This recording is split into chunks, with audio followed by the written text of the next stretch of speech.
All right, it's Celtics trade season. We have some trade ideas that we're going to go over today. We did the full podcast yesterday, me and Noah, but there were a bunch of trades, and I said we would do it in a video today. So we're going to be looking at some of the trades you guys, Celtics fans, have sent in to us as potential options for the Celtics to do. Lots of trades to go over today, Sam. Can't wait. It is officially slop season. We're here. Shout out to the Pacers. Shout out to the Pacers. All right, so Cameron Fortenberry first sent us an email yesterday with a lot of trade ideas. Noah and I went over the first of the bunch. I'll give you the context since I read the context already.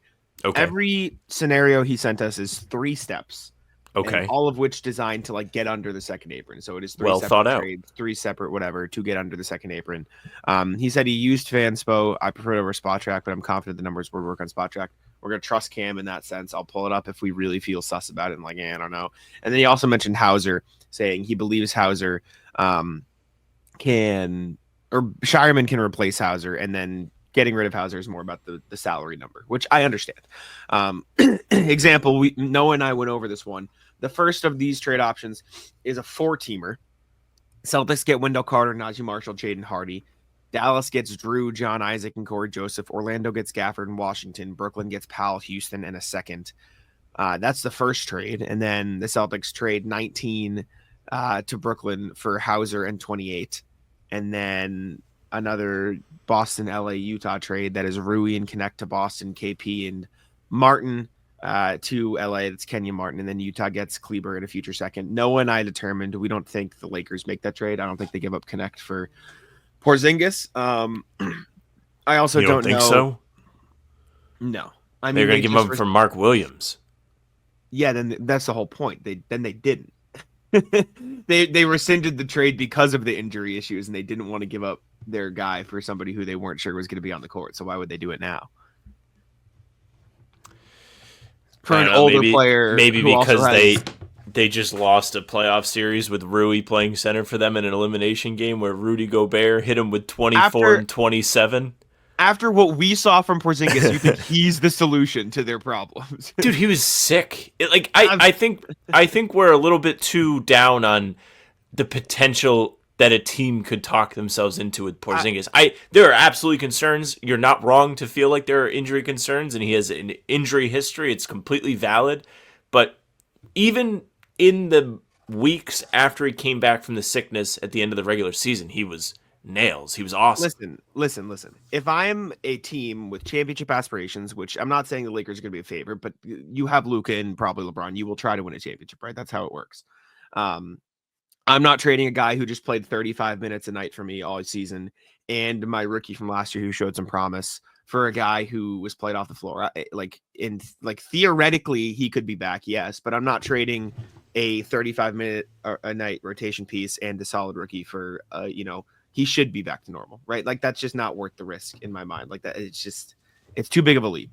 I get it, but if I'm them, I'm trading for a center who can definitely play minutes. And on top of all of that, we're really gonna send KP back to Luka. I don't know if they want to revisit that partnership.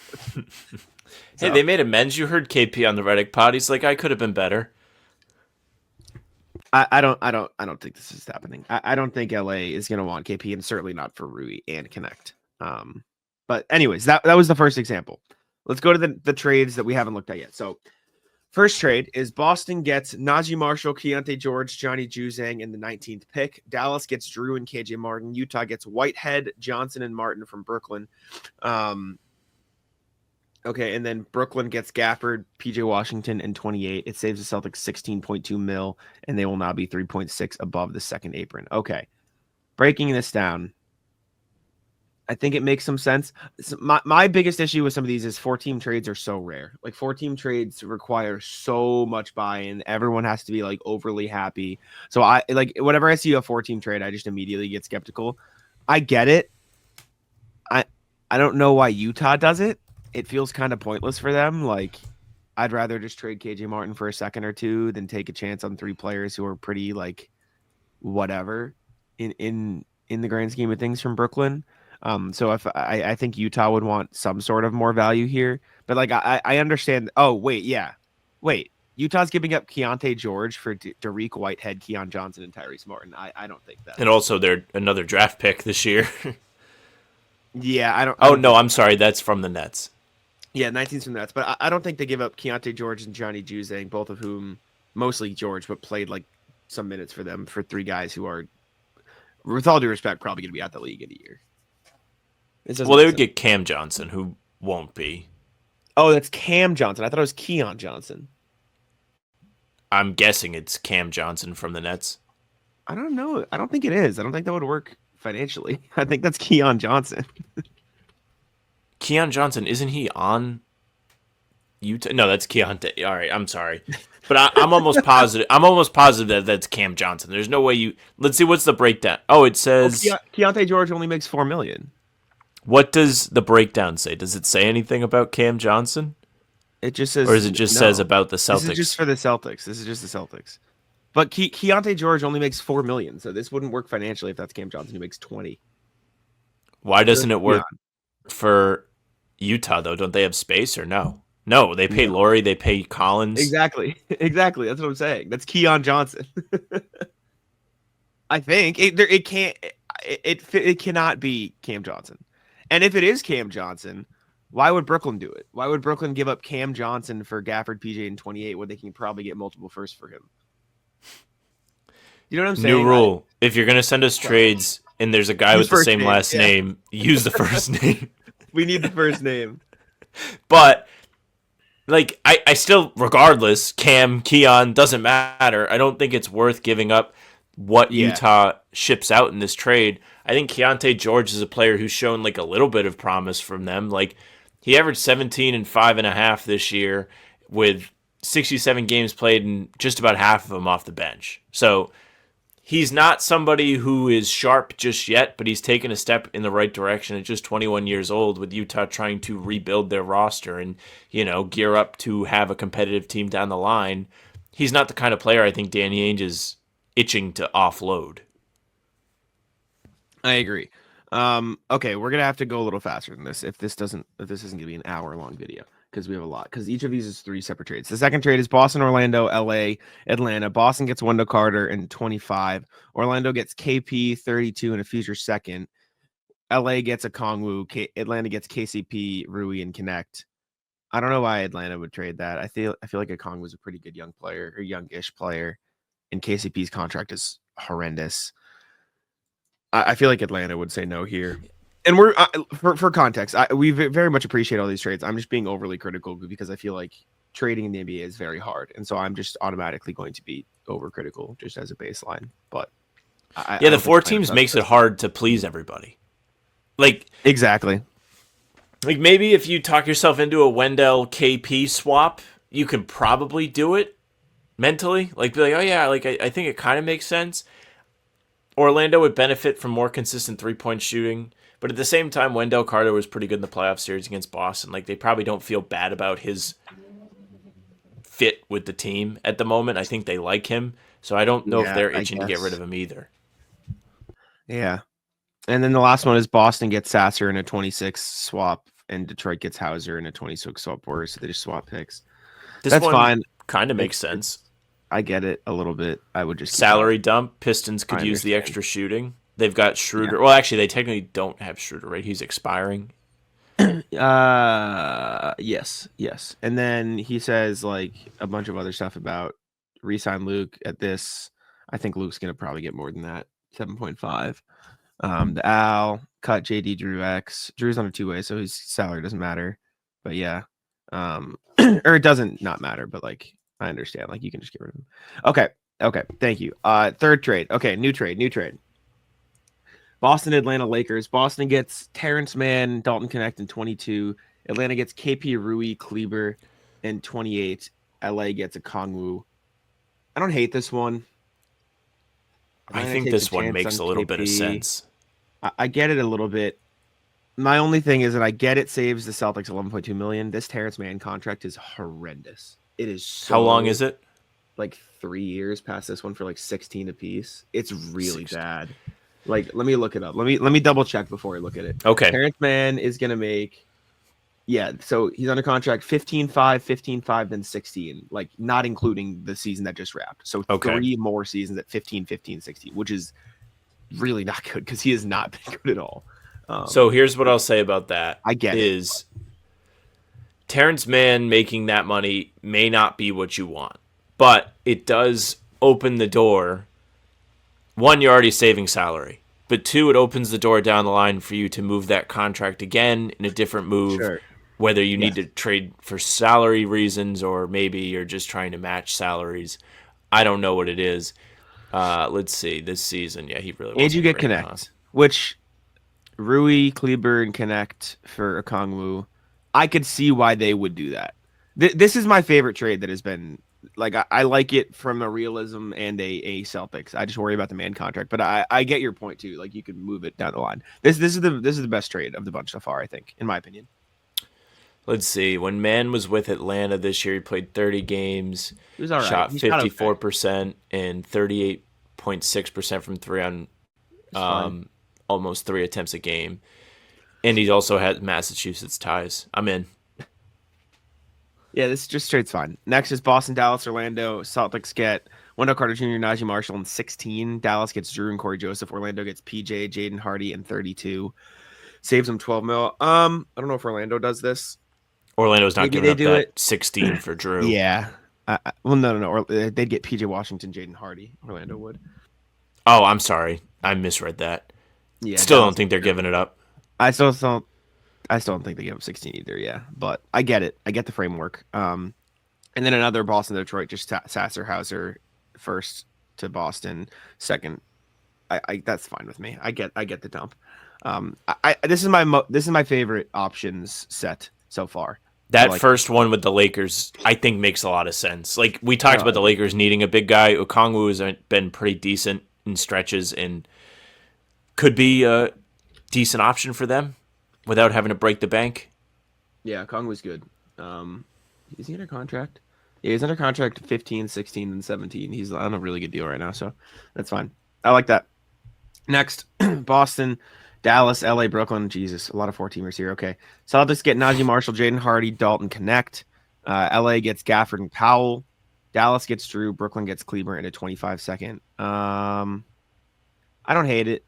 You might need to pay Brooklyn a little bit more. The thing with Brooklyn is like, yes, this makes sense in theory, but every team in the entire league is going to try to dump salaries to Brooklyn. So they're going to like, anytime you need to pay them one pick, like multiply it by 3 because that's the price you're going to have to pay to use that cap space because everyone's going to want to use it. So that's my only thing. I think this makes sense. Other than that, Dallas might not want to give up Najee Marshall because he was actually really good for them last year. They might be like giving up Gafford, Jaden Hardy, and Najee Marshall for Drew is like, geez, that's like a lot.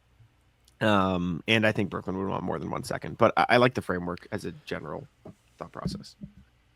Yeah, the return is something you can get excited about as a Celtics fan. Kind of makes sense for the Lakers, but the Nets and the cap space is very, real, right? Yeah. Like, you're not going to get to use that for free.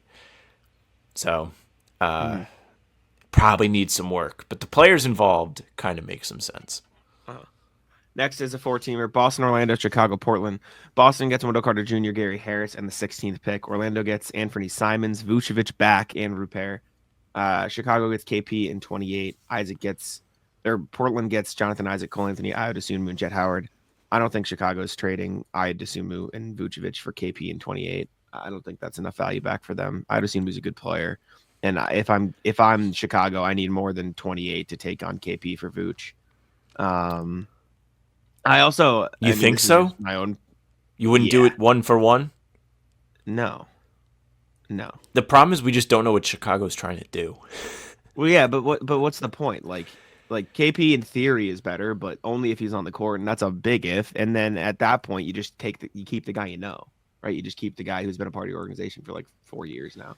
Like Maybe you're getting picks back. I think you need more than this. Is interesting. Just 1 for 1, you save $9 million. If you roboted, or like, say? I missed you. If you have a Porzingis Vucevic trade, somehow picks involved, not picks involved. From a Celtics perspective, it's interesting because you kind of are able to stay afloat while also saving $9 million. I don't dislike it for the Celtics. I I like know. Vucevic. I just don't think Chicago would do it, especially not if you're giving up Ayo Dosunmu. Oh, Dosunmu's not in the deal in my Yeah. hypothetical. This one I he is obviously also on the screen. yeah. Yeah. I also this is like I don't hate it for the Magic, but this is just a lot of moving pieces for the Magic. You're talking about them giving up 16 and then 1, 2, 3, 4, 5 players. That's a lot. That's a lot in one trade. Um, and then the Boston Brooklyn Hauser swap picks, whatever. Okay, cool. Yeah, this second one I think just gets a little bit too a lot for me. But next, Boston, Dallas, LA, Brooklyn again. I think this is a very similar trade. Celtics get Marshall, Hardy, Connect, and Jalen Wilson. LA gets Gafford and PJ Washington. Dallas gets Drew, Vando, and Vincent. Brooklyn gets Kleber and Martin. Why would Brooklyn do this?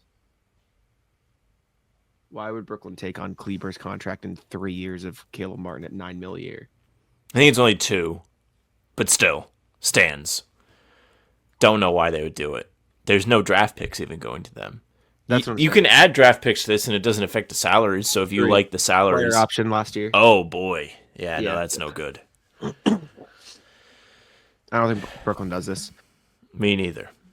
Boston, Orlando, Chicago, Detroit. Boston gets Wendell Carter.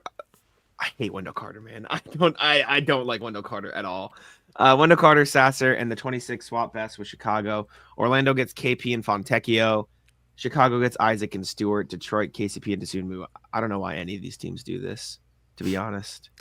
Like Orlando, you're like, I get KP in theory could be good, but it is a lot to trade for in theory when you're giving up a guy who played a lot of minutes for you this year and a guy who played a lot. Like you're giving up 3 rotation pieces for a guy who should be better in theory. Like that's a lot.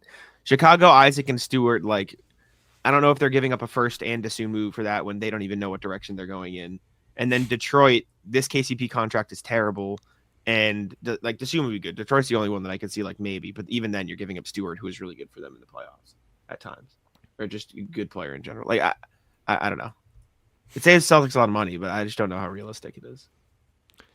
I feel like there are just so many different ways for them to save money that doesn't involve other teams like hitting the panic button. I also think that Detroit really likes Isaiah Stewart, so I don't think he's leaving. I agree. And then another Boston gets and Atlanta gets Hauser in 32. I would get that in general, regardless of anything else that happens. Anything where you can move up in the draft or get an extra pick for Hauser, like I understand. I still like keeping Hauser, but I get it. Like I can get on board. We got 2 more, I believe.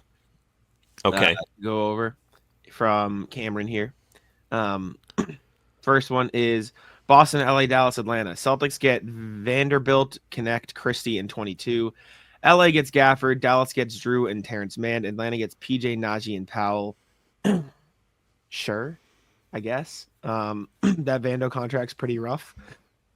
Yeah, didn't they like just extend him after the 2023 run they had to the conference finals?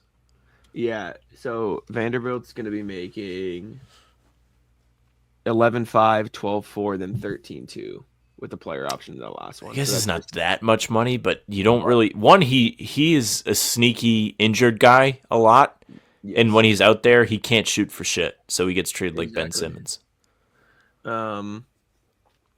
Other than that, it's fine. I don't know if I'm not saying Max Christie's going to be like, we're not giving him up in any trade, but you're talking about giving up Daniel Gafford, Max Christie, PJ Washington, Najee Marshall, and Dwight Powell for Drew Holiday. That's a lot. That's a lot for Drew Holiday. I think PJ Washington, Daniel Gafford, and filling salary is pushing it, considering those are 2 rotation players. You're talking about giving up Max Christie, who like is your last beacon of hope for. Wait, please, this Luka trade was okay. I just don't think they give up that much.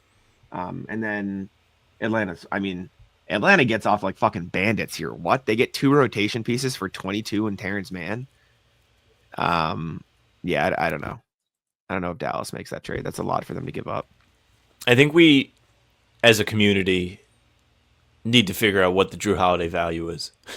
Because I feel similar to Drew Holiday as you do about Porzingis, where that contract scares the hell out of me if I'm another team It's where rough. I don't want to pay him $37 million possibly on the player option at age 37. Like with the CBA, with the financial penalties in the NBA right now, that contract is a lot more difficult to get off of than I think a lot of people think. Unless you are like a team. I mean, Dallas is rumored to be interested in him. So putting him in a trade to Dallas, fair game. I don't, I don't knock that. But I don't know if Dallas likes him enough to give up what is given up here. I think Agreed. it's a team that has to have championship aspirations and think it's a real needle mover for them. Mm. Boston, Orlando, Detroit, Portland. Boston gets Wendell Carter, Gary Harris, Caleb Houston. Orlando gets KP and Chris Murray. Portland gets Fontecchio in a second. Detroit gets Isaac. So Detroit gets. I mean, Jonathan maybe Isaac for Tobias. to buy. Oh, it's Gary Harris. I think. Surely it's Gary Harris because they saved 10 mil. It's got it Okay. has to be All Gary right. Harris.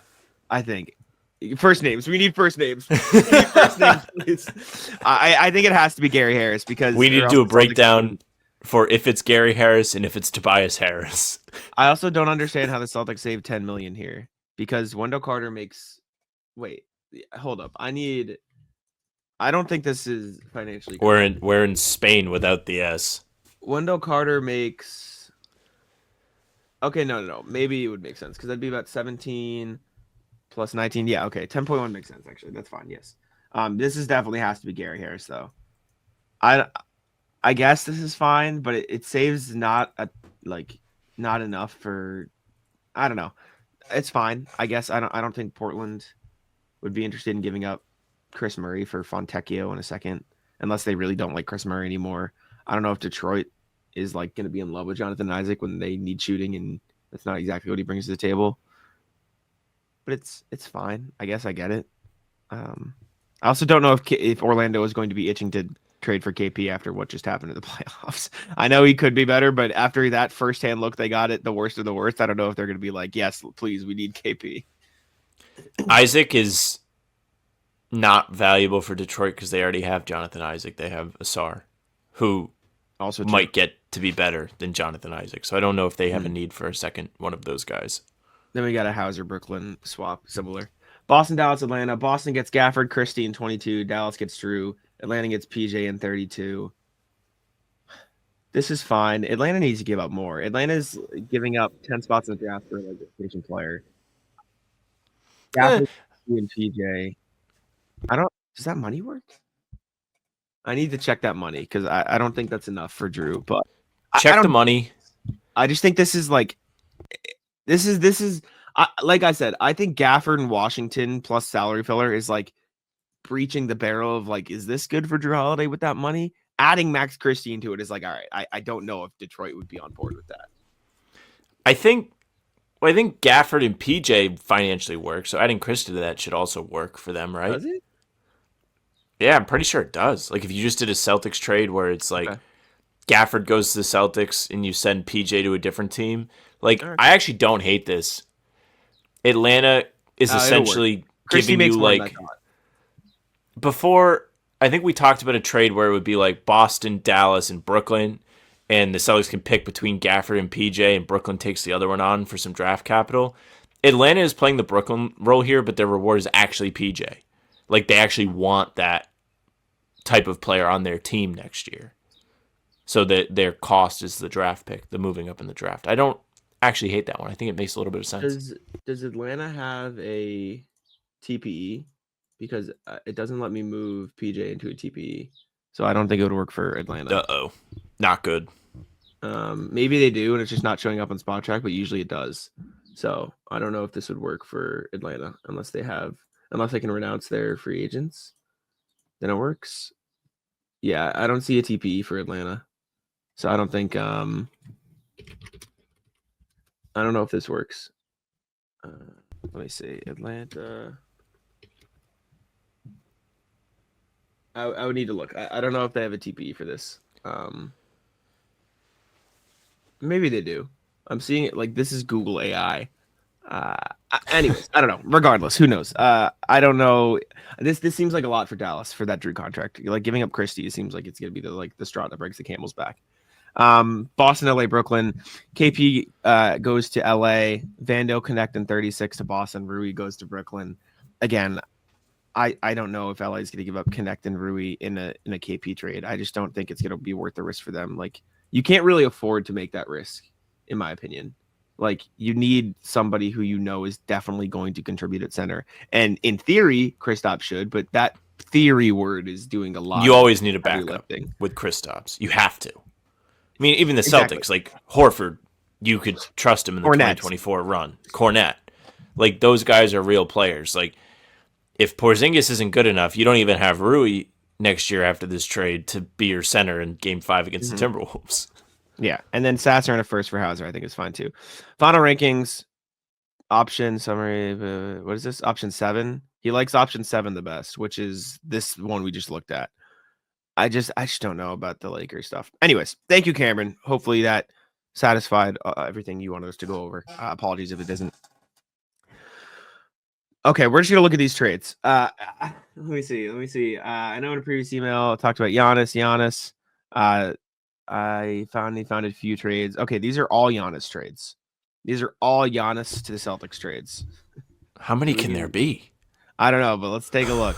And Okay. they all work in Fanspo too. Celtics get Giannis, Bucks get Jalen and Kristaps. Okay, let me make sure before I start saying stuff. Did he say something about picks? Did he say something about these trades would obviously include future picks? Okay, just clarifying. So Giannis to Boston, Bucks get Jalen and KP, Nets get Kuzma. Are these all going to be similar to that? Yeah, these are all just KP and Jalen to the Bucks, and then Kuzma or other salary filler to a third team, where it could make sense. And then we have one Hauser and a first from Mark Williams. So the Giannis thing first, right? Like this is all kind of what they look like. Noah and I talked about a Jalen for Giannis type thing yesterday.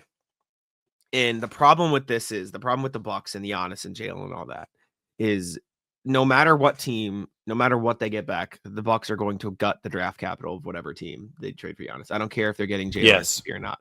So the Celtics would have to give up every first round pick they own. They could possibly give the Bucks to get Giannis, which if you still want to consider it, then sure. And I'm not saying I wouldn't or would or whatever, but it's going to be a thing because the one, while the Bucks do have no reason to tank because they don't own their own draft capital, that also means they need to add draft capital. Like they need to add picks so they can bank on somebody losing.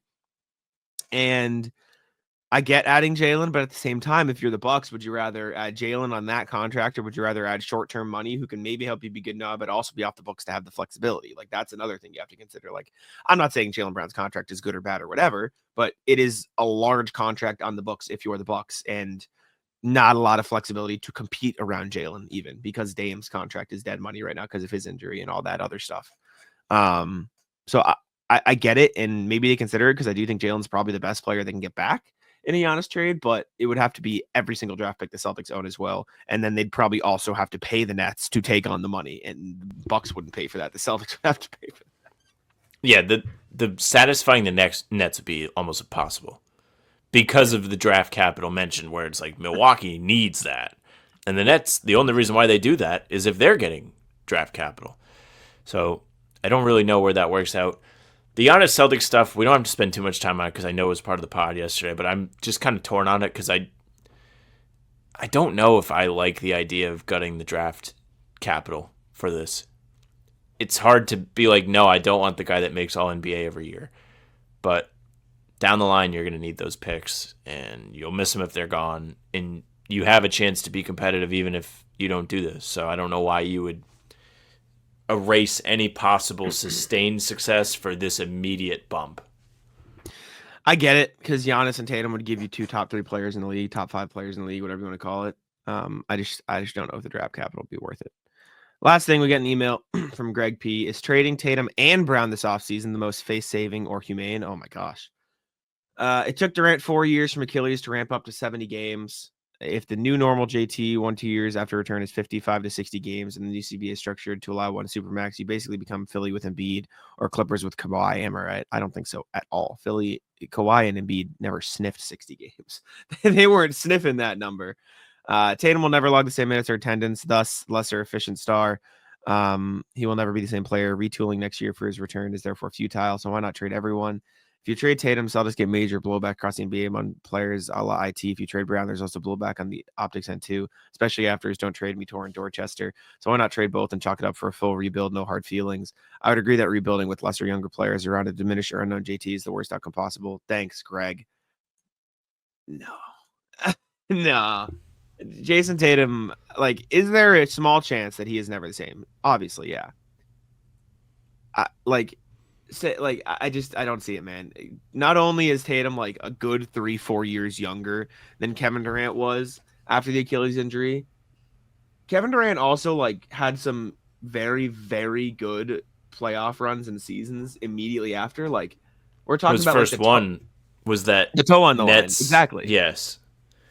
This doesn't make sense to me. No. Durant was older than Tatum. What I'll say about this is there's no guarantee Tatum is like the same. Like there isn't. Sure. And if you're really afraid of that, sure you think about it, but you literally cannot trade him this summer. I don't think you're allowed to. Yeah, you can. I thought there's a restriction because he signed the extension last year. Oh. I don't think so. I'm almost positive you can't trade him. Okay. Anyways. I don't think there's been any rumblings, leak of any concern with this recovery so far. Like everything has gone as good as possible, which I suppose is what you would push out if you're the Celtics in Tatum. You can trade him as of July 6th. Okay, so you can't trade him yet, but you can absolutely trade him this summer. I'm wrong.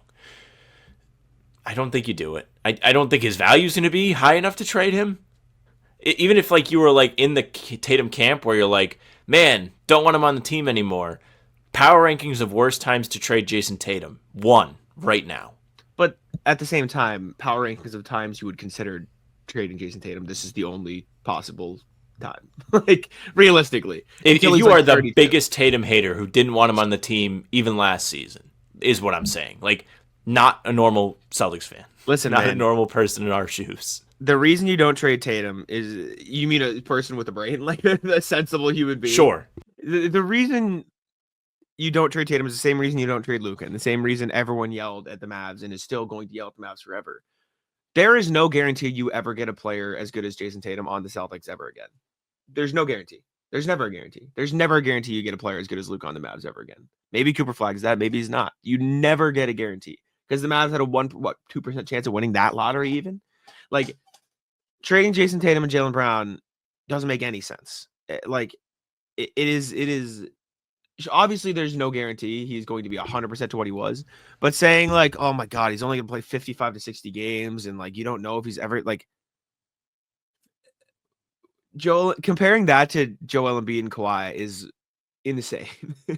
For context, right? If you're saying Jason Tatum is only to play 55 to 60 games for 4 years, and for context, 4 years from now he's gonna be 32, which is around when KD sprained his Achilles in the first place, right?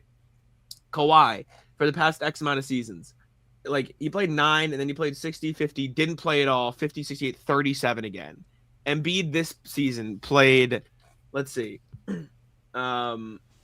played 1939 the past 2 years, right? Like we're not talking about the same thing. And I get he played like 60 and then 50 again. Tatum is also not those guys, right? Like we're talking about Embiid and Kawhi who have had chronic knee issues their entire career.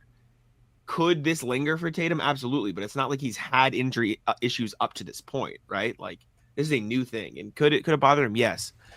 You don't trade a guy who has historically come back so well from any injury he's dealt with because you're scared that like you're not going to get 100% of him. Like that just doesn't make sense with how good Jason Tatum is and with how good of a roster you've built around him. I just don't think it makes a lot of sense.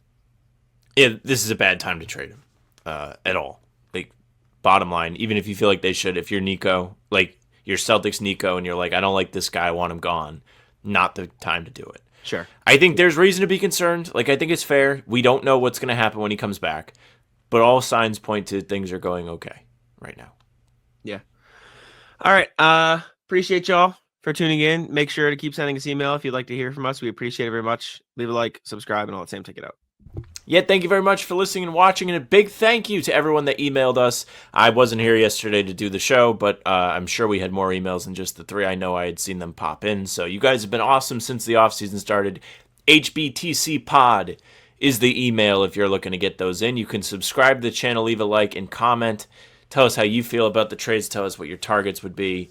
And tell us how you're feeling so far in the offseason. Again, we appreciate you. Stick around through all of it and subscribe because we're here every day. Full pods drop Tuesday, Thursday, Sunday. Game recaps the morning after each game during the season.